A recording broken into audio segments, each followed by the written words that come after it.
ingin dieksistensikan, tetapi Tuhan tidak ingin memperkenalkan dirinya. Tuhan akan selalu memberikan cara untuk dia memperkenalkan dirinya kepada seluruh ciptaannya. Itu salah satunya melalui alam semesta, alam raya ini, dan alam diri manusia.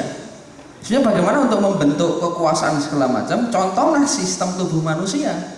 Gitu. Hari ini memang bermasalah sistem politik dan sistem demokrasi kita. Iya, karena tidak sesuai dengan mekanisme interaksi sistem-sistem yang ada di dalam tubuh yang sangat kompleks, jutaan miliar neuron dan ada segala macamnya ini. Memang rumit tadi Pak Kristiani, betul, karena serumit tubuh manusia. Tapi saya yakin ketika itu bisa dimaknai, orang mengenal dirinya, orang mengenal Tuhan, pasti akan ada banyak perubahan. Oke, yang pertama itu. Yang kedua, perihal tadi, saya sepakat dengan Pak Kristiani karena memang yang dari Pak Petrus tadi, untuk perubahan sila-sila itu sudah menjadi proses sejarah ya, sudah menjadi satu sejarah yang cukup panjang, dan itu sebagai hasil kolektif pemikiran bersama anak-anak bangsa yang menjadi kesepakatan bersama. Kita ingat ketika Soekarno berpidato, bukan sila seperti itu, tapi dia bicara kebangsaan yang pertama, bicara sosio internasionalisme, sosio demokrasi, keadilan, dan baru ketuhanan. Tapi kenapa dalam kemudian Pancasila chapter berubah, kemudian dalam rumusan pembukaan berubah? Itu kolektivitas anak bangsa yang luar biasa, hasil musyawarah anak bangsa. Saya kira itu. Tetapi kalau memang mau diimplementasikan secara sendiri, silahkan Bung, silahkan Pak. Misalnya Bung mau menempatkan itu paradigma sendiri ya, tapi nggak apa, buktikan saja bahwa saya bisa melakukan itu dengan versi saya gitu. Silakan, itu Pancasila punya masing-masing manusia yang hidup di tanah Nusantara kok gitu ya. Kemudian yang ketiga tentang fasisme Jepang tadi, saya tertarik sekali.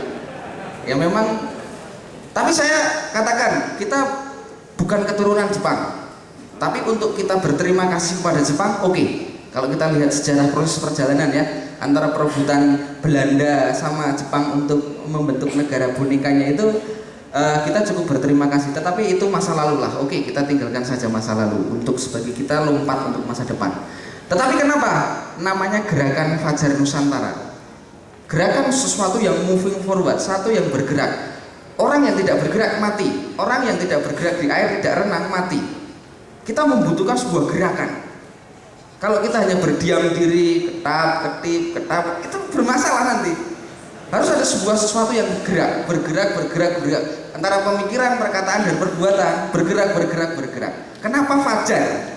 Tadi saya menyatakan, dalam hidup ini ada satu daur kosmologi alam semesta, siklus peradaban. Ada siang malam, kalau gampangnya, ada siang, ada malam. Ada kalanya sesuatu itu gelap, sesuatu tidak bisa dilihat, gelap karena apa? Tidak bisa membedakan, hukum tidak berjalan. Tapi ada kalanya itu terang.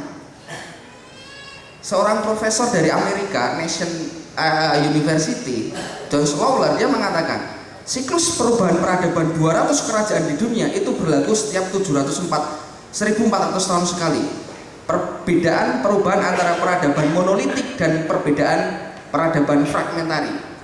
Jadi perbedaan monolitik itu suatu kegiatan keperadaban yang mengatasnamakan ketuhanan yang Maha Esa, Rahman Rahim, kondisi siang, kemudian kondisi malam, fragmentari, berpecah-pecah gitu. Ada Cina, semua dulu sudah ada itu. 15 tahun yang lalu Atlantis, jangan-jangan kemudian manusia Pithecanthropus erectus 1,5 juta lalu sudah ada peradaban. Itu siklus berulang, itulah hukum penciptaan Tuhan gitu. Nah, maka dari itu kenapa kok fajar? Nah, kami melihat tanda itu. Kami hanya orang-orang yang melihat tanda-tanda alam. Malam tidak selamanya malam. Kalau kita tarik ukur dari abad ke-600, zaman siang itu sudah masa zaman kegelapan hari ini. Tetapi kan gelap tidak selamanya gelap, malam tidak selamanya malam. Perubahan proses dari malam itu menuju ke fajar. Fajar itu sudah ada cahaya, makanya jangan heran ketika banyak koruptor hari ini tertangkap. Kenapa? Karena sudah ada sedikit cahaya dari Tuhan. Berbeda dengan dulu, karena masih gelap masih bisa sembunyi-sembunyi gitu loh. Tapi karena sudah ada cahaya, mau ngumpet di mana lagi? Nggak bisa, Bung, karena ini Tuhan juga sedang bekerja gitu. Nah, itu kaitannya dengan Nusantara, karena kita hidup di Nusantara sehingga kita mencoba mensinergikan diri dengan apa kemauan alam semesta, kemauan dari Tuhan, kehendak dari Tuhan, melalui bumi Nusantara ini. Terkait dengan kenapa kok matahari logonya, kenapa kok munculnya juga dari timur. Kita menjadi saksi bahwa setiap kita itu bangun tidur, matahari muncul dari timur gitu. Kenapa kok matahari gitu yang teman-teman ambil? Kami hanya ingin menjadi seperti matahari, selalu memberi, tak harap kembali. Demikian. Ya.